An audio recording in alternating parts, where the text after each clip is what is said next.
오늘은 우리가 종료주일 혹은 순환주일, 고난주일이라고 얘기를 하는 날입니다. 이제부터 이제 한 주간을 우리가 고난주간이라고 얘기를 하고 종료주일 기간이라고는 얘기하지 않죠. 이제 오늘 하루만을 우리가 종료주일, 고난주일 그렇게 명명합니다.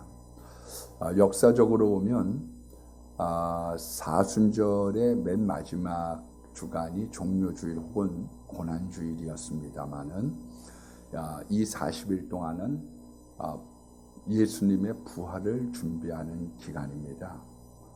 그리고 특별히 세례를 받는 사람들이 세례 교육을 세례를 받기 위한 준비 기간으로 이렇게 정해놨던 기간입니다. 그래서 저는 사실은 세례 교육은 한 40일 정도 우리들이 해야 되지 않을까 그런 생각을 가져요. 그래서 한 달 남짓의 시간을 가지고 그렇게 교육하는 것이 참 바람직하지 않을까. 우리 통전적인 시간이 그렇습니다. 그러던 것이 이제 점차 어거스틴 때에 이르러서는 세례받는 사람들뿐만 아니라 모든 교인들이 예수 그리스도의 고난에 동참하는 그런 것을 상고하는 기간으로 자리 잡아가기 시작했습니다. 우리가 이제 사순절을 지내는 거는 다 조금씩 변동이 있어요. 왜 그러냐 하면 AD 325년에 니케아 종교회의라고 하는 종교회의에서 부활절기를 이렇게 규정을 했습니다. 춘분 지난 만호로 첫 번째 주일을 부활주일로 하기로 한다. 그러다 보니까 계속 매해 부활주일은 변경이 될 수밖에 없는 거예요. 거기로부터 6주를 역산을 해가지고 주일을 빼고 40일을 정해서 그때부터 사순절 기간을 정하게 됩니다. 그러니까 주일이 6번 끼니까 6일을 빼다 보니까 46일 정도 그렇게 지내고 있는데 그 맨 처음 수요일을 우리가 제2의 수요일, 성회 수요일이라 그렇게 이제 명명을 하죠. 종려나무에 있는 재를 태워서 그것을 머리에다 뿌리거나 옷에다 뿌리면서 흙으로 왔으니 흙으로 돌아가라. 그와 같은 선포와 함께 이제 연약한 우리 흙이 된 흙으로 빚어진 인생에 대한 내용들을 서로 고백하면서 고난에 동참하고 예수께로 점점 나아가는 그런 절기입니다.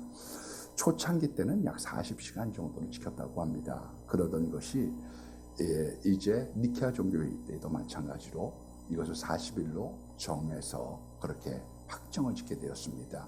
이 40이라고 할 숫자는 모세의 40일 금식, 엘리야의 40일 금식, 그리고 예수님의 금식, 그런 단식을 모델을 삼아서 사실은 금식하는 절기로 이 시간을 보내기를 원했던 거죠.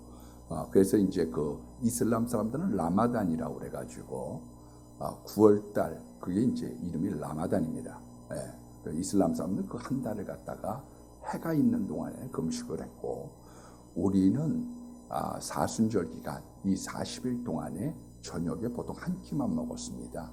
달걀, 채소, 생선 요것만 한 달 동안 먹고 고난에 동참을 하는 그런 계기가 되었었는데 현대에 오면서부터 조금 바뀌기 시작했죠. 경건을 더 많이 집중을 해서 새벽 기도를 한다든지 아니면 아침 금식을 한다든지 그렇지 않으면 구제미 같은 것을 이제 모으는 그런 절기로 이웃에게 섬기는 절기로 조금 변화가 나타났습니다. 그러나 경건하게 보내야 된다고 하는 것에서는 이의가 없었던 것 같아요. 그래서 성금요일 이제 돌아오는 주간 금요일이 되고 나면 그때는 이제 예수님께서 오후 3시에 운명을 하셨기 때문에 3시가 되면 온 교회가 종을 쳤습니다. 그러면 참회의 기도를 하고 우리의 죄악을 하나님 앞에 토설하는 시간을 가졌고요. 성공회 같은 경우에는 엘리 라마 사박다니 그렇게 이야기하면서 해가 어두워지는 그 12시부터 3시까지 서로가 모여서 참회의 기도회를 갖고 그런 은혜를 나누는 그런 시간을 가졌다고 합니다. 그러니까 이 때에는 경건, 금식, 고기를 절제하고 좁게 사는 훈련을 한 것이요. 기독교는 우리가 가나의 혼인잔치와 같이 기쁨으로 충만한 절기도 있지만 이런 절기, 경건에 힘쓰는 절기를 대림절과 그리고 이 사순절에 두면서 우리들의 신앙생활을 견고하게 하는 시간으로 정해놨어요. 예, 사람은 언제 신앙이 단단해지느냐? 사실은 고난의 잔을 먹으면서 사람들은 강해지고 신앙이 돈독해질 수 있기 때문에 그런 절기를 우리가 그 안에 끼워 놓는 가운데 자유와 기쁨을 얻지만 우리가 허리를 동이는 절기로서 이 사순절을 택했고 그 마지막 주간을 종료주일 혹은 고난주일이라고 얘기를 한 것입니다. 그런데 우리 개신교회에서는 종료주일과 고난주일을 두 개를 다 지킵니다. 예, 우리가 너무 고난만 순환다는 얘기를 하는데 그렇지 않고요. 우리가 보통 순환주일에다가 초점을 맞추면 예수님의 십자가의 구원의 완성 사역에 초점을 맞춘 것이고 종료주일은 한 주간이 지나고 난 다음에 부활에 조금 더 무게를 둔 거죠. 예, 우리 개신교 프로테스탄트라고 얘기하는 우리 개신교도들은 그런 자세를 가지고 신앙생활을 했습니다. 개신교인 우리 프로테스탄트 원래 저항하는 사람들이란 뜻인데 그걸 조금 더 이렇게 유래를 살펴보면 이런 거죠. 우리가 세상의 악과 마귀와 이런 불의에 대해서 저항한다라고 하는 뜻을 담고 있는 거예요. 그러니까 사람들이 성령의 충만함을 받으면 두 가지 현상이 나타납니다. 한 가지가 뭐냐면 하나님을 위하여 최선을 다하고 싶은 마음이 생기게 돼요. 내가 어떻게 하면 하나님에게 최선을 다할까? 그런 마음이 들고 있는 것이 성령 충만입니다. 그러니까 성령의 충만함이 이제 식어지게 되면 자꾸 눈치를 보고 요령을 비우고 꾀를 부리고 변질이 되기 시작하는 거고 성령의 충만을 받으면 하나님에게 내가 어떻게 하면 좀 더 가까이 가고 하나님께 최선을 다할까? 어떻게 좀 더 좋은 예배를 드릴까? 그런 마음을 갖게 되고요. 다른 한 가지는 세상의 불의와 세상과 타협하지 않기 때문에 로마서 12장 2절 말씀처럼 너희는 이 세대를 본받지 않는 그런 삶을 살아가는 거예요. 세대를 본받지 않는 거죠. 거슬러 올라가는 저항하는 삶을 사는 겁니다. 어떤 분이 그렇게 말씀을 하시더라고요. 지옥이란 어떤 곳이냐? 지옥은 밋밋한 내리막길이라. 그러니까 어떤 사람이 지옥을 가느냐? 가만히 있으면 지옥 갑니다. 그 차츰차츰 내려가니까요. 우리의 모든 신앙이 라오디게아 교회처럼 미지근해지고 점차적으로 낭떠러지를 향해서 가고 있는 것이지요. 그래서 실질적으로 우리 개신교도 프로테스탄트들은 사람의 신앙을 깨우는 존재들이에요. 예, 우리 어려서 수련회 가면 밤늦게까지 얘기도 하고 이러다가 아침에 늦게 4시에 잠들었는데 6시만 되면 막 문을 두들기는 사람들이 있잖아요. 당번이 있어갖고 지금 일어나서 예배드리라고. 사실은 피곤하고 조금 어려워도 그렇게 깨우는 역할을 하는 세상을 저항할 줄 아는 믿음의 진리를 수호할 줄 아는 사람들의 신앙을 가졌던 거죠. 세계 역사를 들여다보면 그와 같은 삶을 살았던 사람들이 스코틀랜드의 언약도입니다. 언약도는 어떤 사람들이냐? 원래가 이 정부와 영국 국교회가 이제 타협을 해가지고 박해를 해서 수많은 환란과 순교를 당한 역사들이 있었죠. 그 사람들을 가리켜 언약도라고 얘기를 하고요. 청교도는 영국에 있었던 퓨리탄이죠.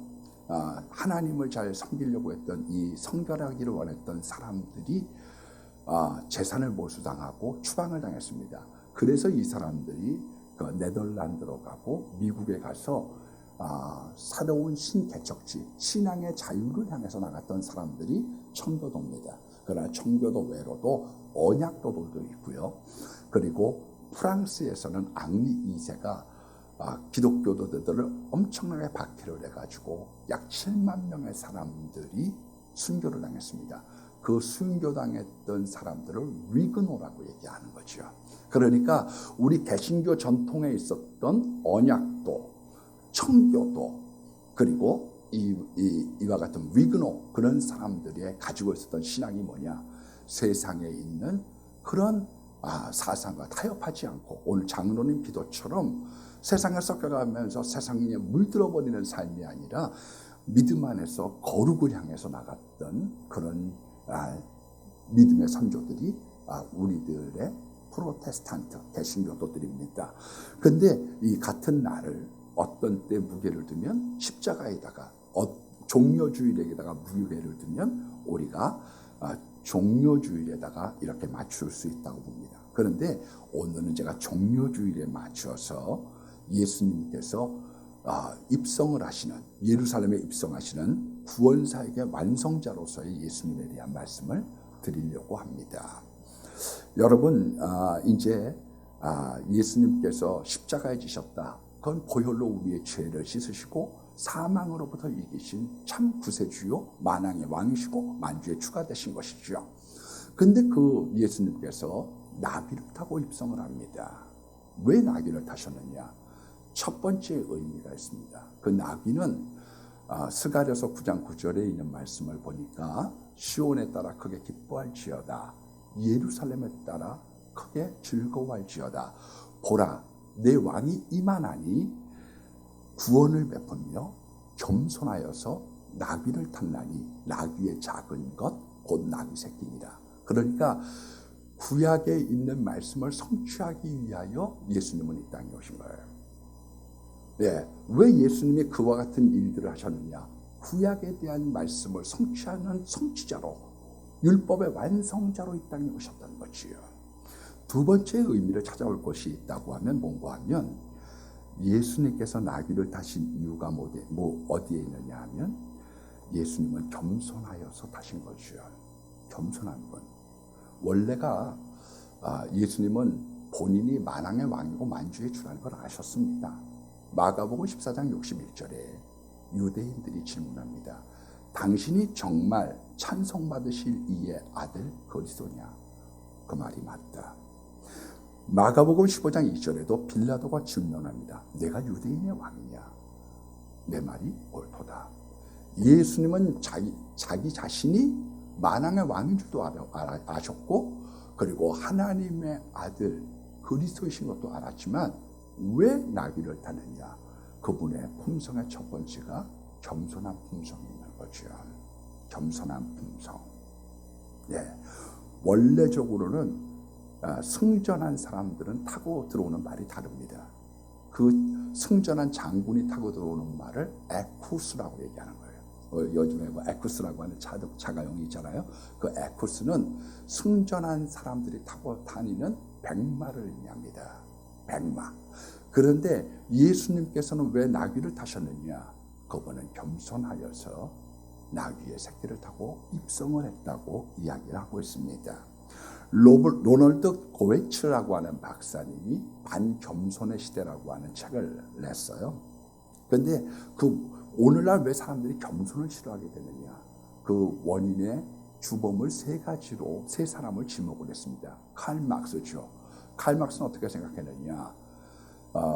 이 가진 자들이 못 가진 자들을 착취를 하면서 그것을 정당화시키기 위하여, 그것을 세뇌시키기 위해서 자꾸 겸손의 논리를 주입시켰다는 거예요.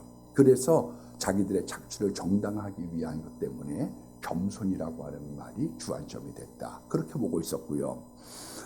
니체라고 하는 사람도 뭐라고 생각했느냐 하면은 이 겸손이라고 하는 거는 기독교의 논리, 약자의 논리다.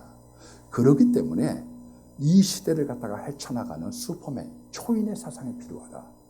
위대한 인간이 필요한 것이지 우리는 약자가 아니다. 그와 같은 논리를 폈기 때문에 자기 피할의 시대가 됐다고 본 겁니다.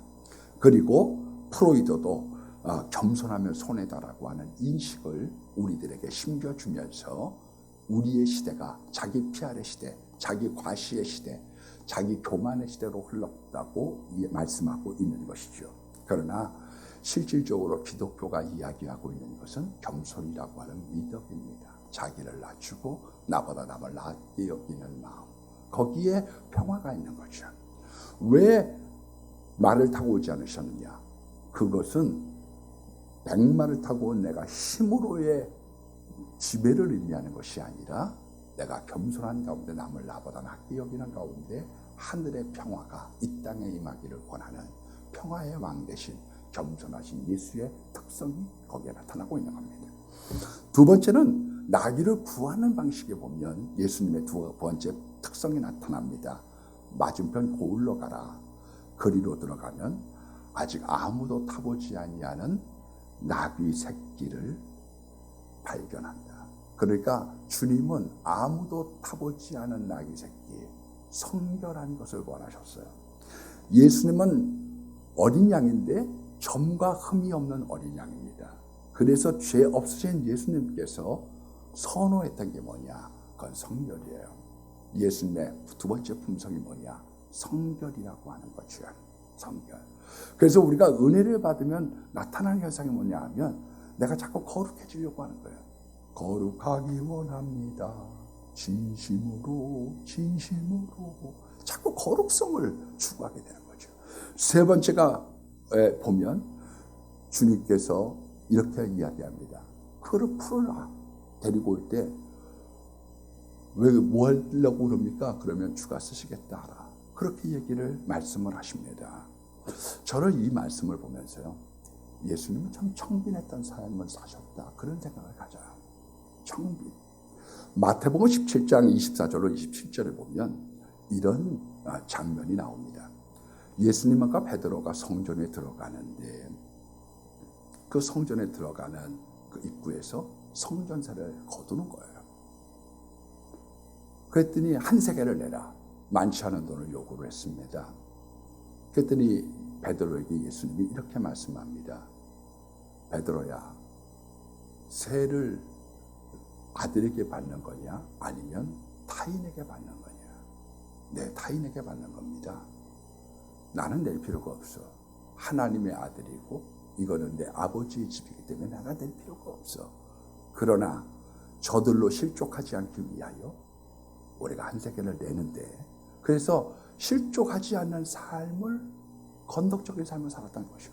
저는 사실상 이런 우리 교회에 대한 이런 내용들에 대해서 요즘에 있는 코로나 사태에 대해서 하고 싶은 이야기가 참 많아요.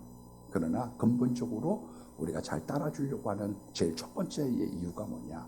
건덕, 실족하지 않는 사람들을 위하여 우리들이 지켜주는 것은 바람직하고 올바르다고 생각하는 거죠.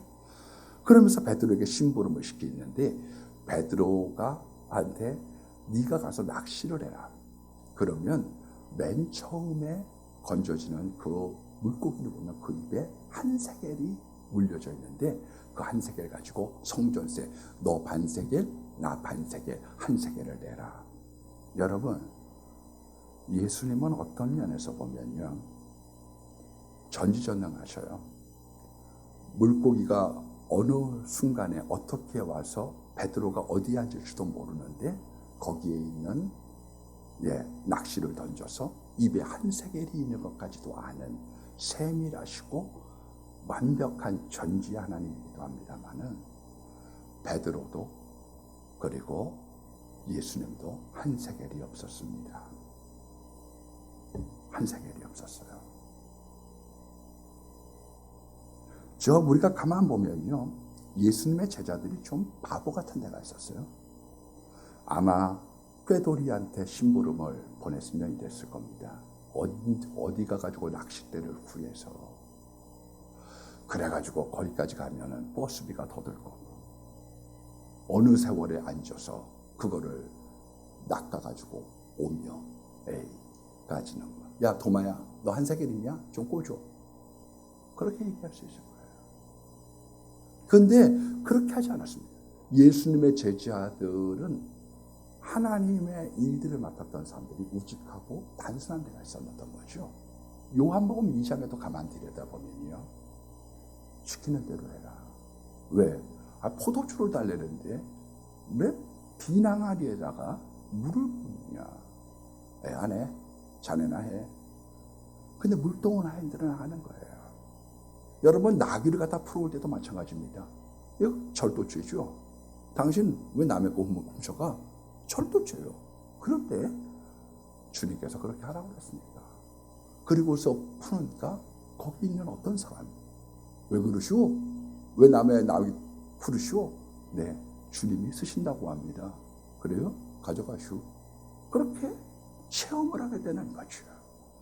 여러분, 예수님은 사실상 말구유에 태어나셔서 목수의 일을 보셨고 이 땅을 사실 때 여우도 굴이 있고 그리고 공중에 나는 새도 거처가 있건만은 인자는 머리를 대가 없다. 그렇게 말씀하셨고요. 그리고 무덤도 아리마대 요셉 것을 빌리셨고 다 무소유의 소유를 하면서 살아가셨습니다. 예, 저는 제자들을 보면서도 그런 생각을 가졌어요. 말씀을 준비하다가 늘 읽었던 말씀이지만 마태복음 12장 1절에 제자들이 길을 가다가 시장하여 밀 이삭을 갖다가 따서 비벼서 먹은 거예요. 그랬더니 가난한 자들이 밀 이삭을 따는 건 문제가 안 됩니다. 그건 절도가 아니에요. 그러나 비빈 것, 요게 이제 노동이 됐는데 왜 그거를 했느냐고 바리새인들이 핀잔을 주는 모습을 보면서 예수님 따라가는데 안식일날 예배하러 가면서 끼니가 없었구나. 끼니가 없었어요. 그래서 그 따라가는 그 삶 속에 밀이삭을 갖다가 먹는데 그것 가지고 싸움이 생긴 것이요. 여러분, 얼마나 의미로 따지면 예수님이 가르쳐 주셨던 모범을 보였던 삶 속에 뭐가 있느냐? 겸손해라, 성결해라, 그리고 청빈해라. 그 내용들을 거기에 담고 있는 것을 볼 수가 있습니다. 여러분, 우리들은 이런 예수님을 바라보면서 어떻게 보내야지 되느냐? 첫 번째로는 헌신의 마음. 우리가 아무도 몰랐던 사람이 예수님이 쓰신다고 하니까 그러시지요. 나귀는 마음대로 저를 사용하세요. 나귀와 같은 마음. 발람의 나귀처럼 버티는 게 아닙니다. 주님 안에서. 저 말을 타봤거든요. 말을 타더니요, 저를 우습게 봐요. 내가 하면 말을 안 듣더라고. 안 들어요. 그런데 요만한 주인이 얘기하니까 말을 잘 들어요. 오라고 그랬더니요. 여러분, 이 나귀처럼 순종하고 복종하는 마음. 여러분, 거기에는 많은 사람들이 자기의 겉옷 벗고 종려나무의 가지를 길에다 펴게 됩니다. 하나님, 우리도 나귀의 주인처럼 또 나귀의 삶처럼 거기에 있었던 제자들이 옷을 벗어서 안장을 드렸던 것처럼 거기에 있던 백성들이 옷을 깔고 종려나무를 깔았던 것처럼 우리들도 그런 아름다운 헌신에 있는 삶을 살게 하소서. 여러분, 원래 이 종려나무라고 하는 것은 팜추리라고 그래갖고요, 손바닥같이 이렇게 뻗어나온 거거든요. 그런데 영어로는 굉장히 복잡해가지고 읽기도 힘들어. 그러나 이 종려나무의 별명은 피닉스입니다. 불사조라고 하는 뜻이에요. 얼만큼 종려나무가 견고한지요. 나무를 베고 밑둥을 갖다가 불을 지르잖아요. 그러면 그 밑둥에 불을 지르고 난 다음에 보면 다시 거기서 싹이 나고 거기서 순이 돋아나요.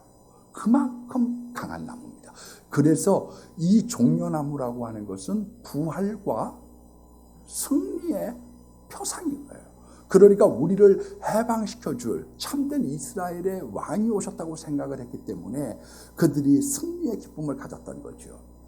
주후 66년에 로마에 대해서 이스라엘 사람들이 반란을 일으켰습니다. 그 반란 때문에 이스라엘이 아주 큰 몰락을 당하게 됐지요. 근데 마지막까지 결사항전을 했던 사람들이 모였던 데가 마사다라고 하는 곳입니다. 그런데 자기들의 한계에 부닥치게 될 때 우리가 항복은 할 수 없다. 유명한 말이 있죠. 항복을 하면 미래를 도모할 수 없습니다. 네, 항복한 민족은 미래가 없습니다. 그래서 전부 다 죽기를 자청을 합니다. 그래서 거기에 있는 모든 사람들이 다 칼로 다 죽여버리고 서로가 각자가 각자를 피인 거예요. 그리고 맨 마지막에 있는 사람이 자결을 합니다. 그 내용이 거기에 숨겨두었던 어린아이들을 통하여 이 세상에 그 진실이 드러나게 되었지요. 예, 지금도 이스라엘의 사관 생도들은 졸업식에 있는 맨 마지막 서약을 마사다에 가서 한다고 합니다. 그런데 이 마사다라고 하는 곳에 100년 전에 헤롯이 심었던 종려나무에서 딴 열매들이 그때 굉장히 많았다고 해요. 여러분, 왜 종려나무를 펼쳤느냐? 승리와 부활의 주님을 상징했던 거지요. 그러나 그들이 알고 있었던 주님은 에쿠스지, 정말 겸손한 나귀를 타셨던 예수는 잘 아직 몰랐던 것입니다. 여러분, 두 번째로 이 종려나무가 우리에게 주고 있는 게 있습니다. 유대인의 회당을 들어가려고 하면 반드시 지켜야 되는 게 있습니다. 그거는 유대교든지 유대교가 아니든지 유대교 회당을 들어가려고 하면 키파라고 하는 모자를 써요. 하얀색의 모자를 씁니다. 키파. 예. 근데 이 키파가 어디서부터 왔느냐? 종려나무로부터 왔습니다. 원래 하나님의 지배를 받는다, 하나님의 군대라고 하는 뜻이에요.